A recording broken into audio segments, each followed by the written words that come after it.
you've got a radio station and they're thinking like, how many listeners can we get to this radio station, this new thing?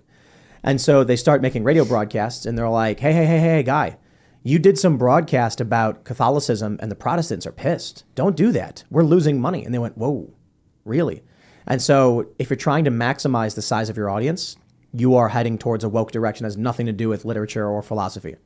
All that matters is how can we offend the least amount of people? So if you look at what's happening today with the further the expansion of the flow of information, the issue is quite simply conservatives don't do anything, liberals do. So a business is looking at Netflix and there's like some story right now. What was it? We got some story we can talk about. I don't know if I have it pulled up. Oh, I do actually have it right here. Let's pull this up. So this is from the Federalist. Kellogg pledged $91 million to racial division while slashing employee benefits. How psychotic is that? Well, what happened was apparently activists started complaining that, Snap, Crackle, and Pop or whatever are white. And so the business sits down and they say, listen, what's happening? Well, we got 1,000 emails from these angry liberals complaining about white characters on our cereal boxes. Okay, what are conservatives saying? Nothing. They don't care. Well, okay, then we need to give the squeaky wheel the grease.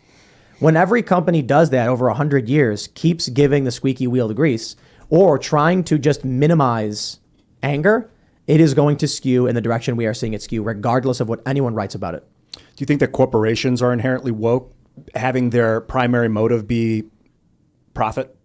Yes. It's simple. You've got 1 million people in a city, and Facebook says we want 1 million members to join Facebook. Well, 200,000 are refusing because there's Trump's on the platform. Trump supporters aren't saying anything. They don't care. All right, we'll ban Trump then.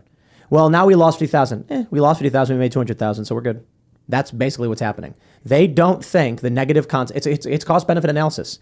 If the cost of banning Trump is greater than the cost of not banning him, they wouldn't do it. But because they know, look, people are quitting. Look at Will Wheaton. He's like, I'll quit Twitter unless you ban Alex Jones. And then Twitter's like, what do we do? We're getting all these liberals to quit. Oh, geez. Oh, boy. We got to do something. And then, of course, all social media bans Alex Jones because the collective left threatened, and the collective left does typically follow through on this stuff. I kind of agree that prioritizing profit and larger audiences leads you towards capitulating to whatever it is of the day. But then what about ESG? Because they've essentially said, we don't care how many people are here anymore. We want this thing to happen, so we're going to spend your money on it. Damn be the consequences. Damn be the losses. It's the same thing. They get complaints from the left and no one on the right says anything. People on the right are like, well, I'm scared I'll lose my job. It's like, well, okay, there you go. You lost. That indicates that corporations having a woke mindset of profit over everything else will lead them to a place where they eventually do whatever the mob tells them to do. Yes. Uh-huh. They become so accustomed to doing what the mob wants for profit that they continue to do what the mob wants, even if it's unprofitable. Until it implodes. But what about what's happening in Silicon Valley? All these tech companies laying off people. You have to believe that some of them are the diversity, equity, and inclusion folks, right? Oh, yeah. Yep. Microsoft just laid off its artificial intelligence ethics team or something like that. That was funny. That was hilarious as they're unleashing Chat GPT-4, which is giving it. You see the guy, he made a Twitter thread about giving it money. Yeah. He's like, I set a budget and told it to make money for me. And then it worked.